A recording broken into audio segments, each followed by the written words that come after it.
আমার কাটাকুটি শেষ। আমি এখন এটা ব্লেন্ড করে নিব। যারা বেশি জাল খেতে চান তারা বেশি করে মরিচ দিয়ে নিয়ে দিলাম রসুন। এটা একটু ব্লেন্ড করে নিব। এটা আমার ব্লেন্ড করা হয়ে গেছে। দিয়ে দেবো পেঁয়াজ কুচি, দিয়ে দেবো আলু কুচি, দিয়ে দেবো স্বাদ মতো লবণ। তো আমি এটা একটু লবণ দিয়ে আলু দিয়ে মেখে নিয়ে নেবো ভালো করে। দিয়ে দেবো 1 চামচ হলুদের গুঁড়ো। আর এটার মধ্যে আমি আর কোনো মশলাই দিব না, আমার সম্পূর্ণ মশলা দেওয়া হয়ে গেছে, আমার মাখা হয়ে গেছে। আমি এখন এই মটরশুঁটিটা আমি 1 ফোঁটা পানি দিই নেই, একদম শুকনো করে ইয়ে করে দিয়েছি, মেখে দিই।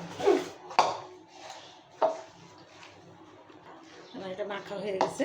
আমি এখন ভেজে নেব এক এক করে। বড়াটা কীভাবে বানাবো সম্পূর্ণটা আপনাদের সাথে শেয়ার করব।